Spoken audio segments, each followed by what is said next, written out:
Sky Squad, we are back in the building, baby. We are back in the building.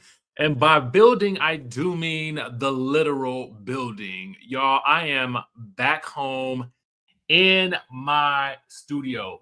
Okay, so just to start this stream off with some good news. Actually, I think most of this stream is going to be some good news, right? Let us know where you're at in the chatterization when you step into the room. Okay, I see you all the way down from the Maryland. Yes, not the sexy studio. Yes, Ashley, we back. Good news. My dad is actually at home from the hospital.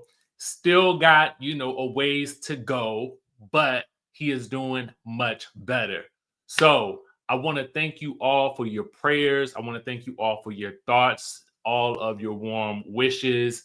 Me and my family definitely felt them. And clearly, y'all are some praying people, okay? Because things moved very fast. So I just want to say thank you to each and every one of you for your messages, for your thoughts, your prayers. Every bit of it meant a lot to me and my family. And I just want to say I love y'all for that. So thank you. Thank you. Thank you. Thank you. Thank you. Okay. Thank you. And thank you, Jesus. Okay. Thank you, God. Make sure you guys tap that like button when you enter the room so we can get this engagement going. Listen and subscribe if you haven't already done so. A couple of modifications will be coming to the channel, but we're trying to get things modified slowly but surely. This is a live, for instance. And so what we'll also do is we'll also put the short form of each topic up for you guys, for people who like to, hit it and quit it, you know what I'm saying, without any foreplay. Okay. But right here, we does the foreplay. Okay. Y'all know what I'm talking about. All right. So yes, God is good. Didn't think that I would be talking about foreplay and the Lord in the same sentence, but here we are. Okay. And we'll talk more about foreplay and all of that when we get to Teddi Mellencamp. But for right now, we got to talk about the tea that's going on with Kenya Moore. Okay. So Kenya Moore was a guest on the Tamron Hall show. Let me say this. If you got something to say, okay, if you are a person who has been in the news, you got a story to tell, Tamron Hall is the place to go, okay? Now, you better be equipped to tell your story, okay? Because if you not, she gonna definitely pull it out of you, okay? Y'all remember that interview she did with Portia a couple of years ago, okay? But Kenya Moore made her appearance, and she actually took some accountability for what happened with the scandal that rocked Real Housewives of Atlanta involving new cast member Brit Edie. Do we need to go back into the archives to recount the entire situation? Just to give you the brief overview, okay? We had heard that Kenya Moore had the launch of her, hair spa, salon, or whatever you may want to call it. Things went left. We had heard that there was before that whole thing went down, we had heard rumors about a pow being threatened to use, or I got pows for bees like you, is what we had heard that Brit said. That Brit had later denied that. Then we heard that Kenya Moore had her event. Brit and her had previous words. I've heard that Brit showed up to the event. It was supposed to be a show of good faith, and then she left the event. At which point it was told to us, okay, from people who were either there or reacting to it, that some explicit posters were shown of Brit Edie by Kenya Moore. Okay. Now that's what we know. That's what we've heard. All right. So let's get into what Kenya Moore had to say with regards to this whole incidental. Now, this is taken from the Tamron Hall show. I have modified the vocal, okay? So it is pitched slower so that you can hear it. We will have to do a little bit of talking in between in accordance with our YouTube policies for those who are unaware of how that works. So let's get into it, okay? Yes, yes, yes. Bravo did an investigation and said the pow pow mess wasn't true. Annie, thank you so much for using the YouTube terms, okay? So I can highlight your commentary, okay? Okay. Just a little couple of, I wanted to highlight a couple of comments. All right. So here we go. This is what was said. And hindsight is always 50-50.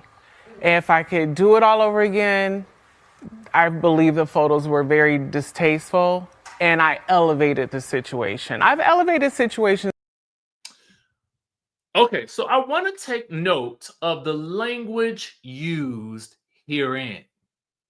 Now, Kenya says, obviously, hindsight 2020, baby. 2020. Okay, definitely 2020.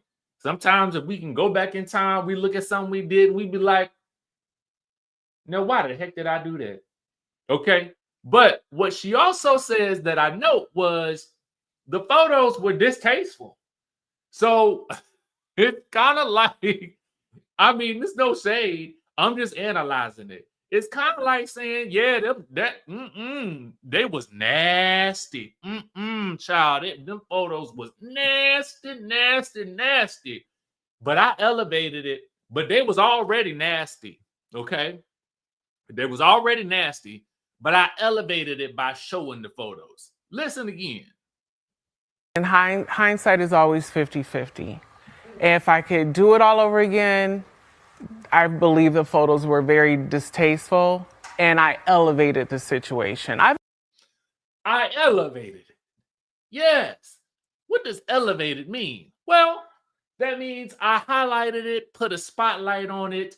I took what was already there and I elevated it.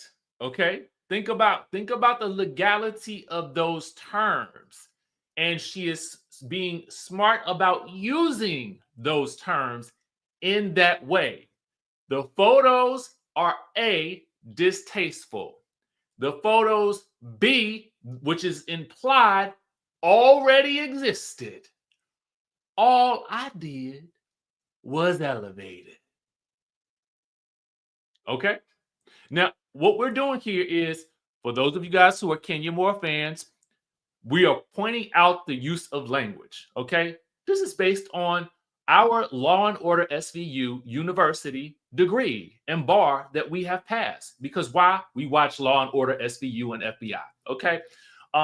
And me being the Sherlock homeboy that I am, I have to dissect the use of language in this in what she's saying. Let's proceed. I've elevated situations before, so and I've taken full accountability for the things that I've done. I am sorry for what I've done. Okay. Now, to me, the meat and the potato is the I'm sorry for what I've done. Okay? That is the meat and potato.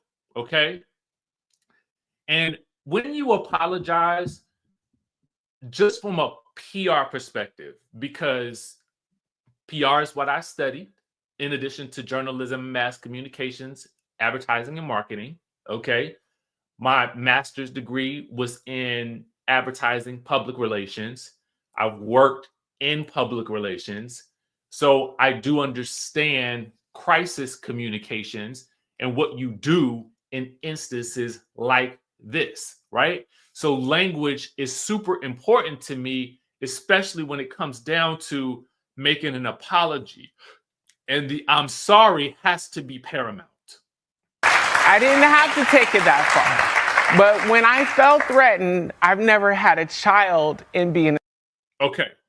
Let's get into the when I felt threatened. Okay. let's get into that because I want to bring this up to your attention really quickly. All right. Back when this whole thing first started, we had heard via the headlines, and shout out to the Neighborhood Talk because they had put this all together in a post. I had to kind of break it up because I wanted to block out some of the words just for the YouTube streets. But when we look at this, it says, when we take you back to the headlines, that Kenya Moore and Real Housewives of Atlanta newbie Brittany Edie get into a heated altercation. Threats allegedly involved a pow pow and more. All right. So when she says that she felt threatened, my only assumption is that she is talking about this instance. Okay. That's the only thing that we know in terms of what the headlines have been. Okay. Let's go back. I want to take you back. Yes, we do love a flashback. We want to take it all the way back. Okay. We take it all the way back. All right. So that I'm assuming is what she's talking about. Situation like this before. All right. But when they gave her a hand clap of praise. Felt threatened, I've never had a child and be in a situation like this before. So that's why I escalated it to the point where I was protecting not only myself, but my child. Okay. So now I give her points for the I'm sorry. Because to me, again, tantamount to accountability, right? We're talking about the use of language. Now, we're getting into a different space here because now it is that I felt threatened and we need to know what was it by? Was it by the alleged use of the word pow pow, which has been denied, and the investigation also yielded that there was none of that in occurrence. So what was she threatened by? Now, she also indicates having a child. So I'm not going to involve the child because I feel like the beautiful babies, we don't have to bring that into bring a beautiful child into this equation. But what we can speak about on this channel is her as a mother. Okay, so let's talk about it from that angle in order for us to be respectful of the fact that she does have a beautiful baby. And I don't want to get into that discussion, but let's talk about as a mother being threatened. That's a different level of, okay, I'm a mom. I've got to protect my child. I've got to be more aware of the safety of my family and familial unit. Okay, let's look at it from that perspective. So now, if you're saying that as a mother, if I feel threatened, I've got to protect myself. So to me, in just my opinion, okay, and this is, and I have to speak truthfully about it because I already know that there's going to be somebody out there that says you just don't like Kenya. That is absolutely the furthest thing from the truth. Okay, I think that Kenya Moore is an asset to any show she's on. She is she is a producer. She's an actress. I respect all of those things, and I respect what she's brought to the show. But we also have to be honest about what she is saying here. She is saying, at least from what I am hearing, that as a mom, I needed to protect myself and my family. And as such, what I did to protect myself was elevated these nasty photos. I'm just paraphrasing. I needed to elevate this to protect myself. Let me tell you from a corporate perspective, okay, because I've worked in corporate too. So looking at this from a public relations standpoint, as well as a corporate perspective, if I feel threatened, personally speaking, on my job by someone who has said or done something that I perceive as a threat, what I'm going to do is I'm not filming with this person. I am not y'all gonna have to do a real thorough investigation in order for me to ever step back into the frame with that person ever again. Okay, I'm going to contact my attorneys. I am going to have you're going to have to bring some security involved, because I believe, if I am correct, when we hearken back to Love and Marriage Huntsville, I could have swore that when they showed the podcast of Melody and Carlos King speaking, that there was some notion that she had security, either on set or around when she was filming, especially maybe if the ex was gonna be in the vicinity or something to that degree. So even in my book, okay, now this is fiction. However, comma.org, you will know there is a character that doesn't move without security.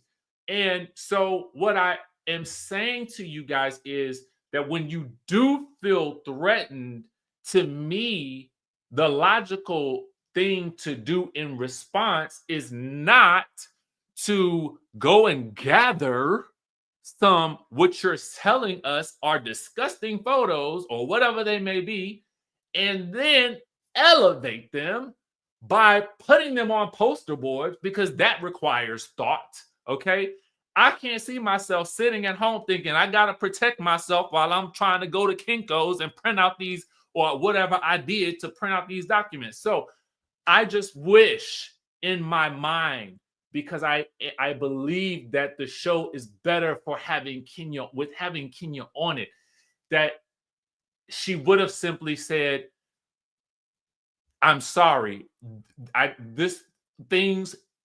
What could have been said, and I'm going to give you guys the public relations response. Okay, PR 101.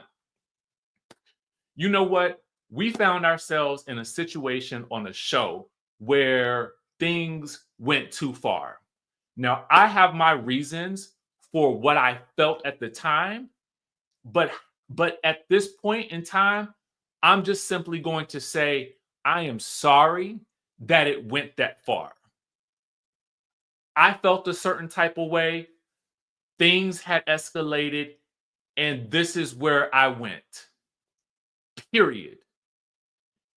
So let's take things a step further, because what we also know to be true is there's more that she had to say, and I'm going to bring this up a little bit bigger. Now, the reason I say all that is because clearly there is still some level of love between her and the network, because she goes on to say that Andy Cohen has been a good support system for her, and that she could, because Tamron asked, now also too, it is of note, Tamron asked her to tell this. Here we go. This is what I knew. This is what I knew was going to happen. I could simply say, Kenya Moore has the best hair care product on the market, and somebody will still say, this guy is a hater. You know what? Let me help you. Okay? Let me help you. Since you think I am a hater, you can't be objective. Let me help you real quick. Okay? I'm going to help you out real quick. We're going to help you out. There you go. Boom. All right. Boom. Boom. There you go. I've helped you. All right. Thank you. Because this, to me, is not the space for someone being a hater. If you have been following my channel since 2019, you will know that I don't hate any of these women. In fact, I owe a debt of gratitude to any of these people that I talk about. And what I do is, at this point, because they give me something to do, what I try to do is be responsible with, I'm responsible to three people, three people. I'm responsible to myself, to say or do what I feel like is right. And when I feel like I'm wrong, I tell y'all. If I feel like I'm wrong and I tell y'all and y'all don't like it, I've been there before, okay? Been there before, but I've told y'all what I said or I did and I ain't like it, and I own it, okay? Period. 2, my next responsibility is to you, the audience.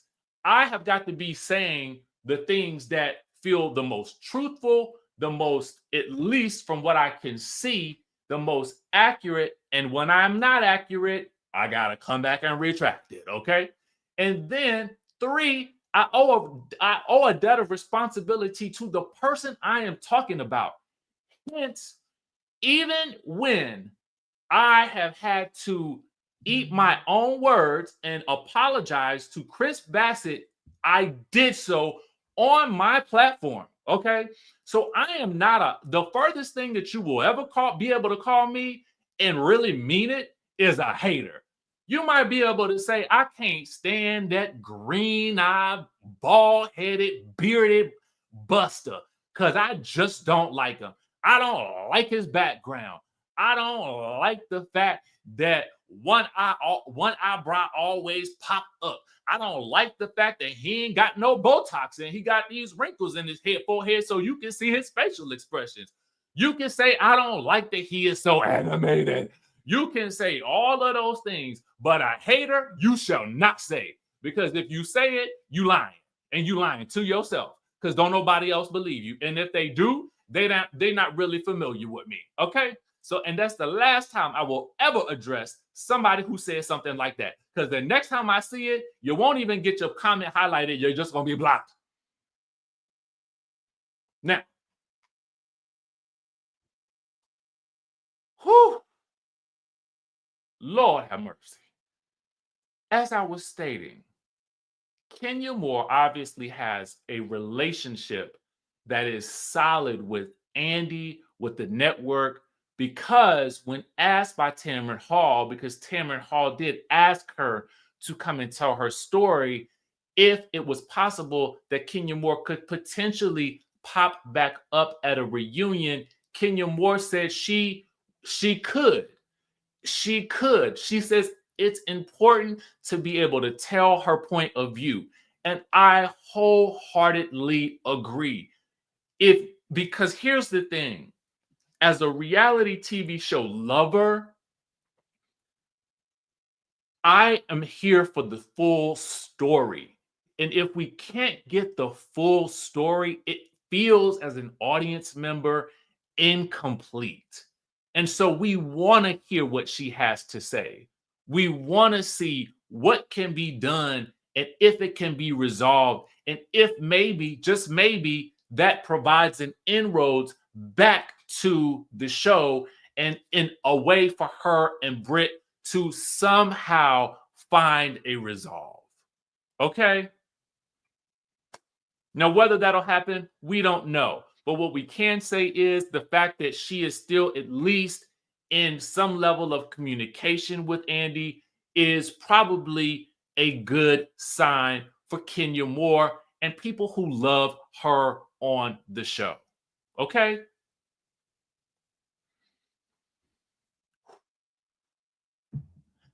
I don't know why people try to get your pressure up. You know what I'm saying? I really don't. I I I yeah, I don't even like to come out of character. You know what I'm saying? And so when I do, it just takes me to a different place. You know what I'm saying? And it ain't even worth it. You know? And here's the thing, exactly. You why not say that? Why not show your support of Kenya? Because what I'm saying about her, what I'm saying, I'm analyzing something she said. I'm not analyzing who she is. And people need to be able to separate that. You understand what I'm saying? We can provide a critique without it being a complete and utter decimation of that person. I don't want it. I'm not trying to do that. I need to really seriously start to put a disclaimer at the beginning of the videos. Like, it requires a certain level of emotional maturity in order to absorb the content of this channel.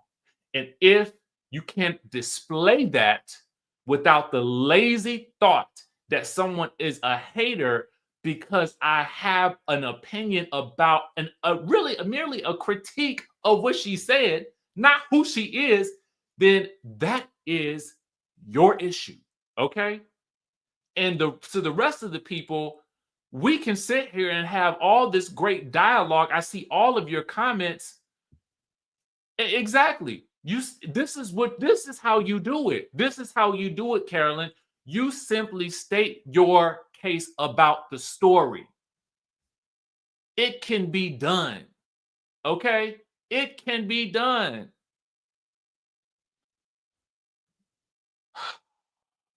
TD, thank you. Woosa. Woosa. Woosa. Woosa. Okay.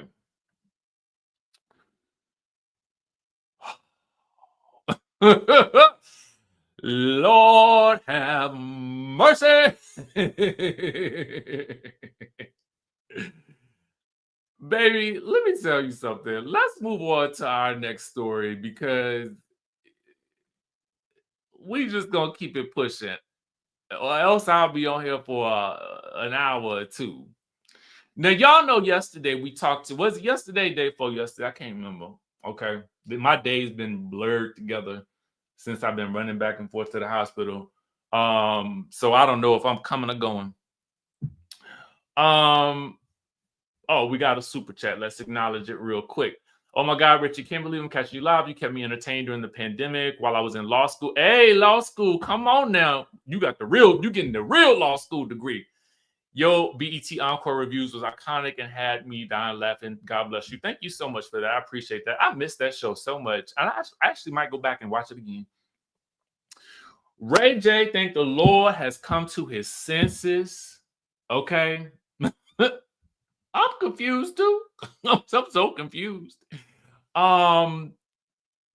Here we go. So Ray J done apologized to Pastor Jamal Bryant for threatening to snatch him out the pulpit. Now, for those of you who don't remember, Ray J had threatened to snatch the man out the pulpit because of an interview that they had done for Jamal Bryant's podcast. Now, afterwards, I just want to point out to you that Jamal Bryant had some words of his own immediately following Ray J's outburst online.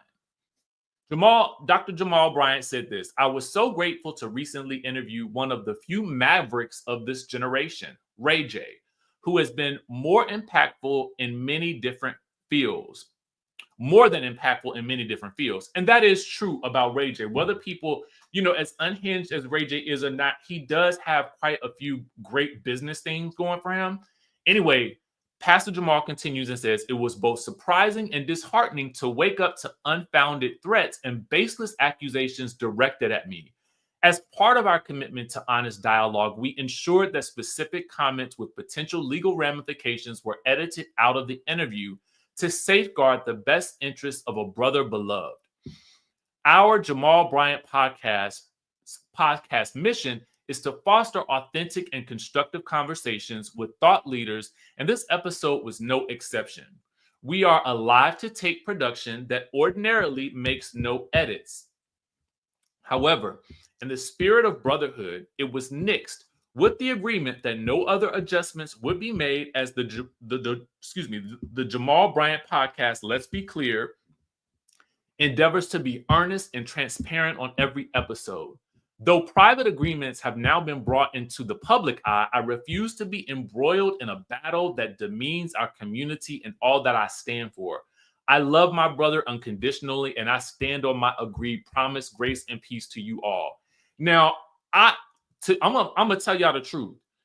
Again, from a public relations perspective, Jamal Bryant's response, however you feel about him personally, was spot on. This is how you carefully, de-escalate a situation or de-elevate. This is how you also still hold space for whatever that person, i.e. Ray J, may be experiencing and acknowledging it as real, but also B, taking the power back from the situation at hand and simply stating where you stand and how you are going to be moving forward. To me, this is an emotionally mature, well thought out response, whether or not somebody wrote it for him or it came directly from his heart, because you know that he is I mean, again, say whatever you want to say about the man, but he's an orator. You know, he's an orator. He is a speaker. He knows how to, you know, galvanize audiences. And so to me, this is the type of response that you really want to convey to de-escalate something like as unhinged as what Ray J was saying about snatching the man from the pulpit. And I've never been to any of Dr. Jamal Bryant's churches, but I would wager to think that I don't think that Ray J would make it far enough to the pulpit to snatch anybody out from the church, because I think that they probably got the people that's in the pews that's gonna be at the ready the moment they see Ray J stumbling through there. Okay, that's just what I think, but I don't know. Okay, because I don't go to the church. But what I can say is this was a good response. So let's hear what Ray J had to say, you know, in response to what he initially. I want to apologize to Jamal Bryant.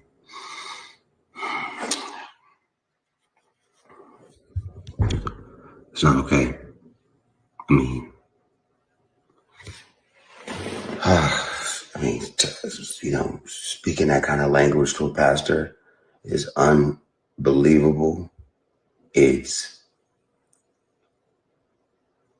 uncalled for. It's disrespectful. It's distasteful. It's disgraceful in every sense.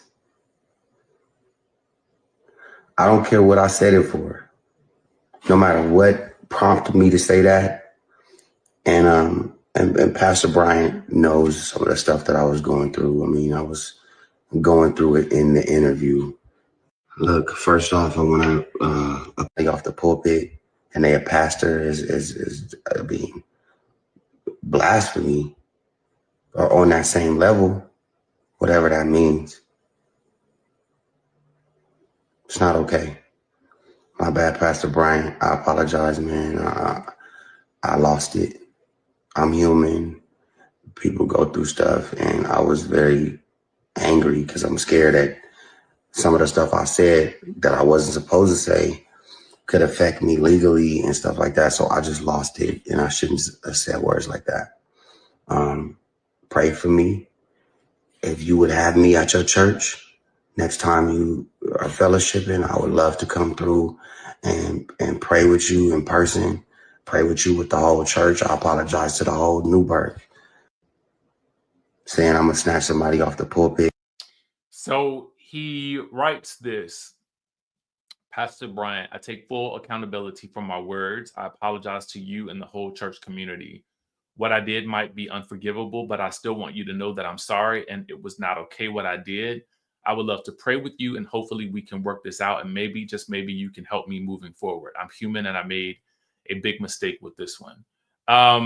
You know, in looking at his apology, you know, I will say, somebody said he went from Ashley, right? He went from snatching to praising. Kev, the creator, says, so your apology is because you're afraid of legal action, not that you honestly feel remorseful. Listen, I was that part. That's the part that I was like, blasphemy or whatever that means. Here's the thing. Let's take a look at the let's look the same way we analyze the other accountability. Let's analyze this one. two things that I can at least appreciate. You got on a public platform and you disgraced, you blasphemed, or whatever that means, and you took things the furthest that they could possibly go. And so, at least number one, the public disrespect did deserve a public apology. So we're gonna give you props on that one. Not really props, but I'm gonna at least say that was that's the way it should go. And then number two, um, I'm a fan of the I'm sorry, and then there's no real like. I mean, I don't like an apology, um, but I think he did provide us with greater context as to what was going on. It sounds like he is afraid, and he was afraid and was wilding out. And I think that still now, um, more than ever, the public will want to know, well, dang, what did you really say? Um, because had you never said a word, we wouldn't have known anything. And nobody else, whoever you might be afraid of, or whatever ramifications you might have been afraid of, now they know. Now other people know that you done said some things, and those things are out there. Okay. So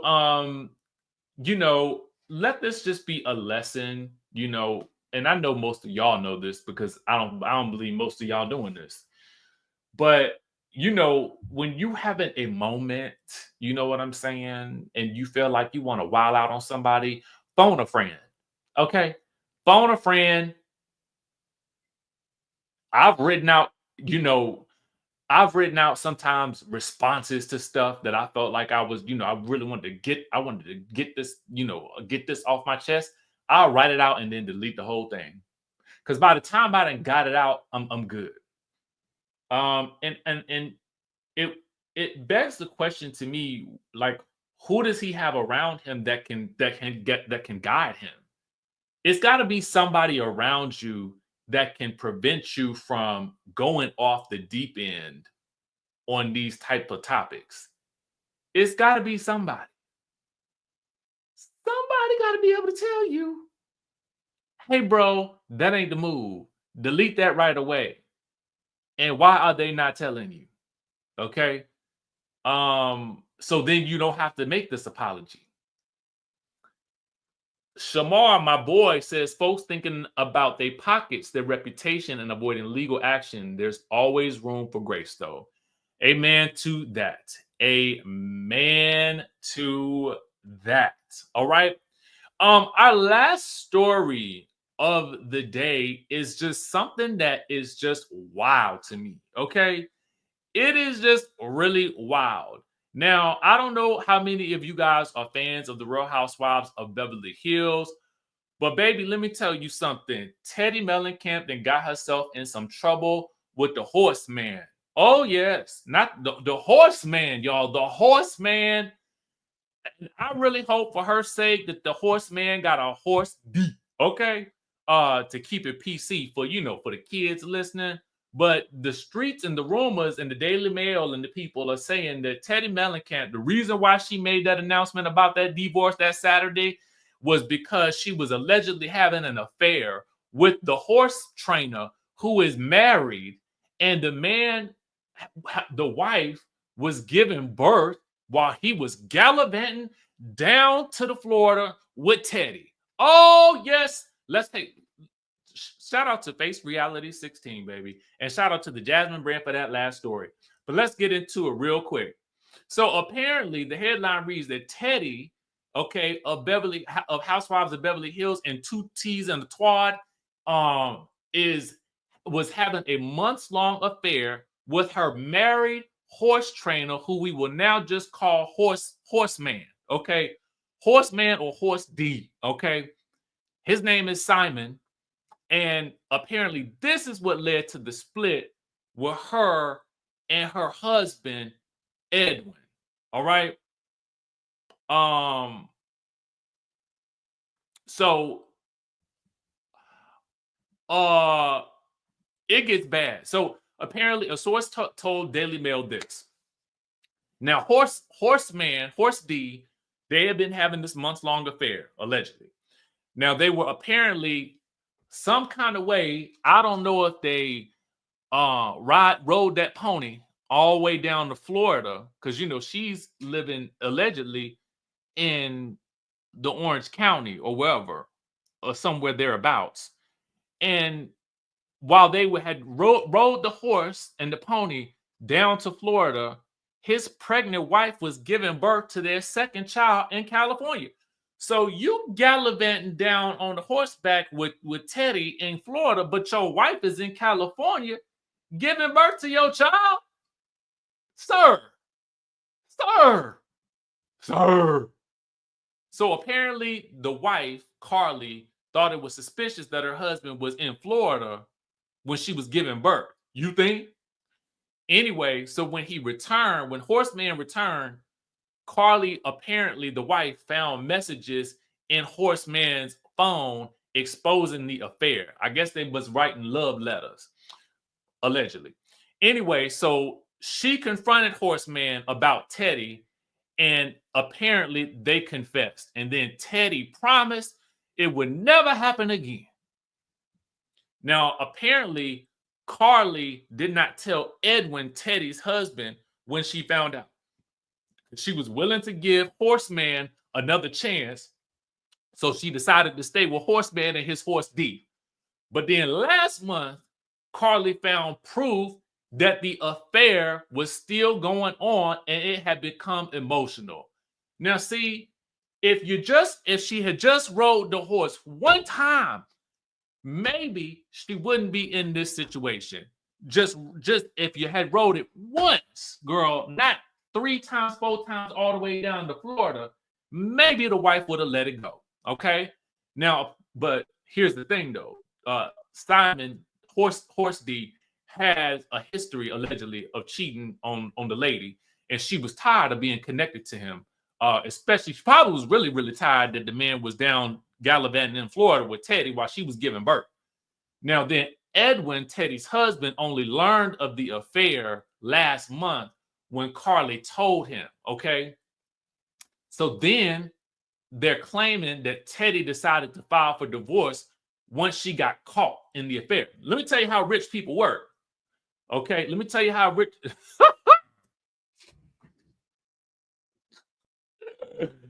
Teddi the Stallion.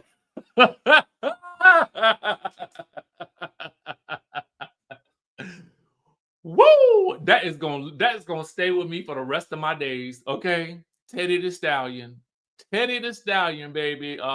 Body yada yada yada yada yada. Okay, and so Simon says, put your hands on your knees, okay? And she did. Anyway, so this is how rich people do, okay? I don't know if they're rich or not, because who knows? She ain't act like she was rich on the show. Anyway, she filed for divorce from Edwin so that he did not have a chance to file and get her for adultery. So it was alleged that the marriage, it had been previously alleged that the marriage ended because he cheated, but Teddi the Stallion was allegedly the one riding the pony. Okay, riding that dude. So yes, man, and then this is the Horseman right there. That's the Horseman. Okay, and that's Teddi the Stallion is giddy up, baby, giddy on up. Simon says, put your hands on your knees. Simon says, get on your knees. It sounds like, okay, based on this story, Simon was putting his wife on her knees, Teddi on the knees, the horses on the knees, whoever else on the knees. This man, I mean, allegedly, I don't know.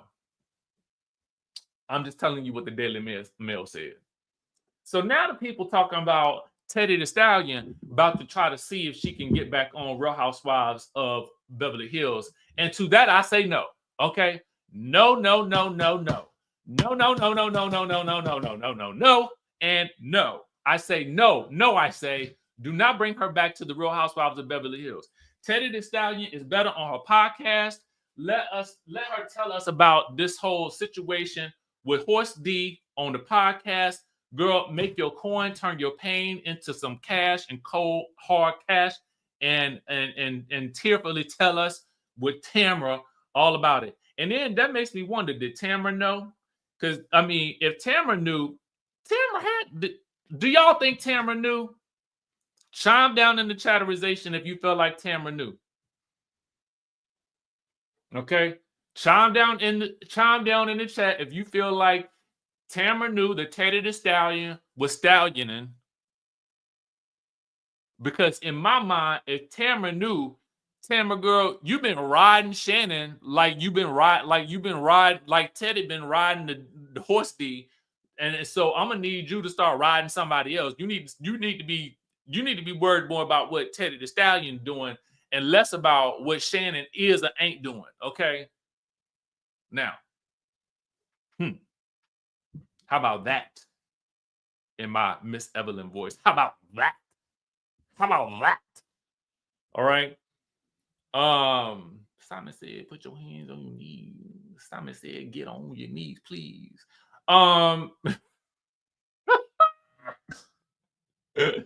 Woo, Teddi the Stallion would never. I swear to God, Kev, I will never forget you. Oh Lord, Teddi the Stallion.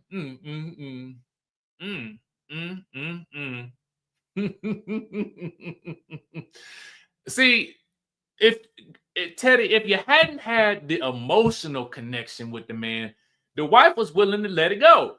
It should have been a wham, bam, thank you, Pam. But you decided that you wanted to stay on the stallion. So now, Lord have mercy. Lord have mercy. Everything's alleged, though. You know, it's all alleged. So anyway, y'all, that's the tea for today. I'm gonna try my hardest to break these stories up into smaller bites for people that like to hit it and quit it. With that being said, I don't know. I done lost it today. I'm about as unhinged as Ray J at this point. Y'all pray for me. So anyway, with that being said, oh, by the way, I have three $200 off coupons for our trip to Thailand. So if you've been debating about going to Thailand, simply use the code. I'm gonna put it in the chatterization. Oh God, I forgot about her accountability. This is the code. I'm gonna put it in the chat.